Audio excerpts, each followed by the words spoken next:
اسلام کی تعلیم بڑی متوازن ہے. ایک طرف سوال کی مذمت ہے، مت اپنا دستے سوال دراز کرو کسی کے سامنے. جو شخص ہاتھ پھیلاتا ہے مانگنے کے لیے، وہ اپنی عزت نفس کو ہتھیلی پر رکھ کر آپ کے سامنے پیش کر رہا ہے، اور آپ ٹھوکر مار دیتے ہیں اس کی عزت نفس. مانگو اللہ سے، اللہ کسی کے دل میں ڈالے تمہاری ضرورت پوری کر سکتا ہے، بغیر اس کے کہ تم کسی کے سامنے دستے سوال دراز کرو. تو سخت مذمت ہے. اور خاص طور پر بیگری جو ایک انسٹیٹیوشن بن گیا ہے، ایک پیشہ بن گیا ہے، وہ تو اسلام کی تعلیمات کے منافی ہے. اور جس طرح کی ہم خیرات بانٹتے ہیں، 5 روپے کا نوٹ دے رہے ہیں مانگنے والوں کو، مسجدوں کے باہر سمجھ رہے ہیں ہم نے حاتم طائی کی خبر کو لات مار دی، حالانکہ حقیقت میں آپ انسٹیٹیوشن آف بیگری کو سپورٹ کر رہے ہیں. کسی ایک کو لے لو، آؤ چلو مجھے اپنا گھر دکھاؤ، مجھے بتاؤ تم واقعی اس قابل ہو یا نہیں ہو، اور پھر اس کی مدد کریں، لمسم کریں. پھر وہ 5 روپے نہیں ایسی دیں کہ وہ کچھ اپنے پاؤں پر کھڑا ہو سکے. میں نے 1 روپیہ نہیں کہا، آج کہ 1 روپیہ تو اب کوئی شے نہیں رہی، لیکن یہ کہ 5 روپے کا نوٹ بھی آپ نے تقسیم کرنے شروع کر دیے، یہ کیا ہے؟ وَالسَّائِلِينَ وَفِي الرِّقَابِ. لیکن دوسری طرف سائل کو جھڑکنا نہیں ہے. اما السائل فلا تنہر، جھڑکو نہیں. اچھا بھائی نہیں، معاف کرو، میرے پاس اس وقت آپ کی مدد کے لیے کچھ نہیں ہے، میں کچھ نہیں کر سکتا. تو ان دونوں کے درمیان اصل میں معاملہ ہونا چاہیے. بلکہ یہاں تک بھی فرمایا سائل کو ضرور دو، چاہے وہ گھوڑے پر سوار ہو کر تمہارے دروازے پہ آیا. کیا پتا اس کی واقعی الجھن کیا ہے. تو سوال کی مذمت اور سائل کو جھڑکنے کی ممانعت. حتی الامکان خالی ہاتھ نہ لوٹاؤ، اس نے اپنی عزت نفس اپنی ہتھیلی پر رکھ کر تمہاری سامنے پیش کر دیا، اسے ٹھوکر نہ مارو. لیکن جیسا کہ میں نے عرض کیا، یہ انسٹیٹیوشن آف بیگری جو ہے یہ ایک علیحدہ شے ہے، بالکل اس کا اس سے کوئی تعلق نہ سمجھیے. وفی الرقاب، رقاب جمع ہے رقبہ، گردن. فک رقبۃ او اطعام فی یوم ذی مسغبۃ یتیما ذا مقربۃ او مسکینا ذا متربہ. فک رقبۃ، کسی کی گردن چھڑا دینا. اس وقت سب سے بڑی ایپلیکیشن اس کی تھی غلاموں کو، کنیزوں کو اپنے پیسے سے خرید کر آزاد کر دینا. بہت بڑی نیکی، بہت بڑی نیکی. اور حضرت ابو بکر رضی اللہ تعالیٰ عنہ کے دفتر فضائل میں سب سے اونچا کام یہ ہے کہ جن غلاموں کو اور جن کنیزوں کو ستایا جا رہا تھا، دیئر اونرز، دیئر ماسٹرز، ان کے آقا کو حق حاصل تھا، جو چاہے کریں ان کے ساتھ، قتل کرنے کوئی پوچھنے والا نہیں ہے. میں پہلے بھی عرض کر چکا ہوں، میری ملکیت ہے، جیسے میری بکری میری ملکیت ہے، میں نے اس کو ذبح کیا، گوشت کھا لیا، تم کون ہوتے ہو پوچھنے والے؟ میرا غلام تھا، میں نے قتل کر دیا، تم کون ہو پوچھنے والے؟ ان کو حضرت ابو بکر نے خرید کر آزاد کیا اور منہ مانگے دام دیے. حضرت بلال کے لیے امیہ ابن خلف نے اتنی بڑی رقم مانگی، حضرت ابو بکر نے کہا ٹھیک ہے لو. باپ نے کہا بھی، ابو قحافہ نے، ابو بکر کو کوئی غلام خریدنا ہی تھا تو کوئی طاقتور آدمی جو کام آ سکے کہیں، اس کو خریدنا چاہیے. مجھے کیا پتا ابو بکر کس لیے خرید رہا اور کس کے لیے خرید رہا. آج کے دور میں اس کی اپلیکیشن ہوگی. کوئی شخص جو ہے اگر قرض میں اس طرح جکڑا جائے کہ لاکھ ہاتھ پاؤں مارے نکل نہیں سکتا، اس کو کوئی لمپ سم مدد دے کر اس قابل کیا جائے کہ وہ پھر اپنے پاؤں پر کھڑا ہو جائے. یہ نہیں کہ اسے آپ ہر مہینے کچھ رقم دیتے رہے مینٹیننس کے لیے، نہیں، اس سے تو وہ اسی پوزیشن میں رہے گا. یہ بعض مائنورٹی کمیونٹیز کے اندر یہ معاملہ موجود ہے. کوئی بھائی اگر گر گیا ہے کاروبار میں تو اس کی پھر ایسی مدد کی جائے کہ وہ پھر آپ کی صف میں آ کر کھڑا ہو جائے. Respectable members of your community وہ اس شکل میں پہنچ جائے. یہ بھی فک و رقبتن اس کی ذیل میں آج کل آئے گا. اب اس کے بعد آیا وَأَقَامَ الصَّلَاةَ وَآتَى الزَّكَاةَ. یہ دو کیا ہیں؟ یہ عبادات کی شکل میں دو ستون ہیں جو ان دو چیزوں کو سپورٹ کرتے ہیں جو اب تک بیان ہوئی ہیں. ایمان کو تازہ رکھنے کے لیے نماز قائم کرو. ہر نماز ایمان کی تجدید ہے.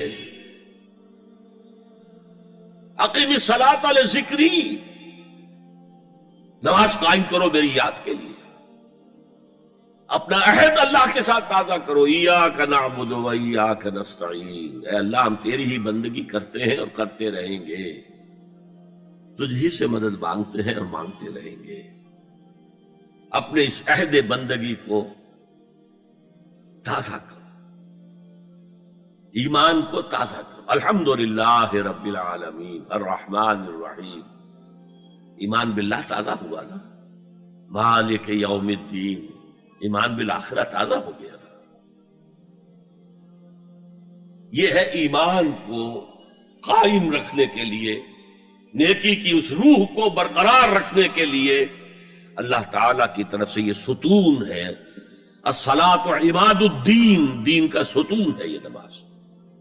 اس بحث میں اس کا مقصد کیا ہے وہ میں نے بیان کر دیا. بعد میں کیوں آ رہا ہے؟ یعنی کہ اصل شے ہے ایمان، اور ایمان کو سپورٹ کرنے والا ستون ہے نماز. عملی نیکی میں اصل شے ہے ہمدردی، ہمدردی میں مال خرچ کرنا، اور اس کے لیے ستون ہے زکوٰۃ. کم سے کم یہ 2.5% تو نکالو، بوتل کا کارک تو کھل جائے، پھر اور بھی دو اور بھی دو اور بھی دو. یہ تو obligatory ہے، یہ تو فرض ہے، یہ تو لازم ہے. لیکن مقصد کیا ہے؟ اس کو جو سمجھ لیا بس یہی زکوٰۃ ہی ہمارے ذمے میں ہے، وہ بڑے مغالطے میں. حضور نے فرمایا صلی اللہ علیہ وسلم ان فی المال حقا سوى الزکوٰۃ. اے مسلمانوں یہ نہ سمجھنا کہ بس زکوٰۃ ادا کر دی تو تمہارے مال کا سارا حق ادا ہو گیا. ان فی المال حقا سوى الزکوٰۃ. یہ فقراء صحابہ میں سے تھے، کبھی کچھ نہیں رکھا اپنے پاس. میں نے بتایا تھا آپ کو شاید کہ حضرت علی کی جب شادی ہو رہی تھی حضرت فاطمہ سے، کوئی مکان تھا ہی نہیں، کہاں لے کے جائے. ایک انصاری نے ایک حجرہ دیا ہے اپنے مکان کا، اس میں حضرت فاطمہ ودا ہو کر گئی. He didn't have any home. ابو ذر وہ تو دوسری انتہا کو چلے گئے تھے. قانون یہی ہے، حلال سے کماؤ، اگر ایک حد سے آگے بڑھ جائے تو زکوٰۃ دے دو، باقی تمہارے اختیار میں ہے. دینا چاہو دو، نہ دینا چاہو رکھو اپنے پاس. قانون اس سے زیادہ آپ کو پابند نہیں کرے گا. کبھی بھی آپ نے جبر نہیں کیا، ایمرجنسی میں بھی جبر نہیں کیا. ایک واقعہ آتا ہے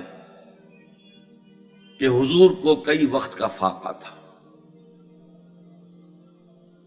تھوڑی دیر کے بعد حضرت ابو بکر آئے، آپ نے چہرے سے پہچان لیا کہ فاقے سے. پھر حضرت عمر آئے، پہچان لیا کہ فاقے سے.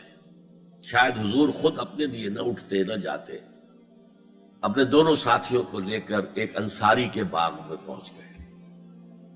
انصاری کی عید ہو گئی، فوراً لا کر اس نے کچھ کھجوریں کچھ انگوروں کے گوشے رکھے. اس کے بعد وہ دوڑا چھری لے کر کسی جانور کو ذبح کرنے کے لیے. یہ ساری تفسیریں میں کیا بتا رہا ہوں. مال یہ نہیں تھا کہ مدینے میں سبھی فاقے سے تھے، موجود تھے جن کے پاس مال تھا، لیکن جبرن آپ نے کسی سے کچھ نہیں لیا.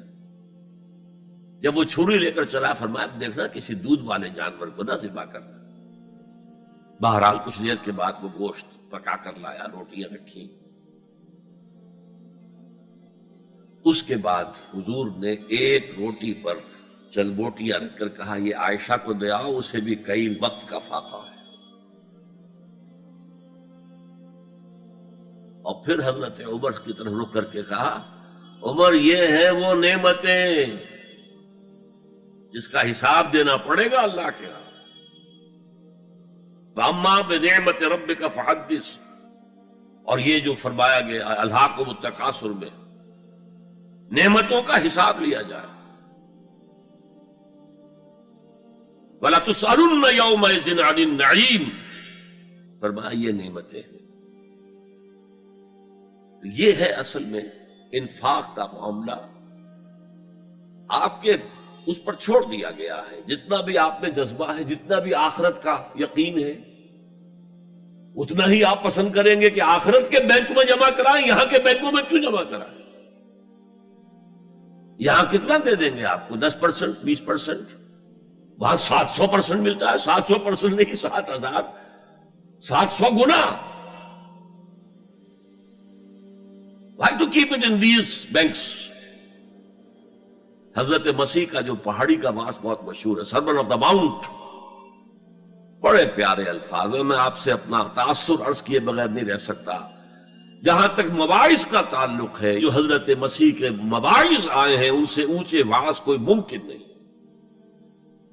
اسی میں یہ جملہ بھی ہے، دیکھو اپنا مال زمین پر جمع نہ کرو. جہاں چوری بھی ہوتی ہے، ڈاکہ بھی پڑتا ہے، کیڑا بھی خراب کرتا ہے. آسمان پر جمع کرو جہاں نہ چوری کا اندیشہ، نہ ڈاکے کا خوف، نہ کیڑا خراب کر سکے.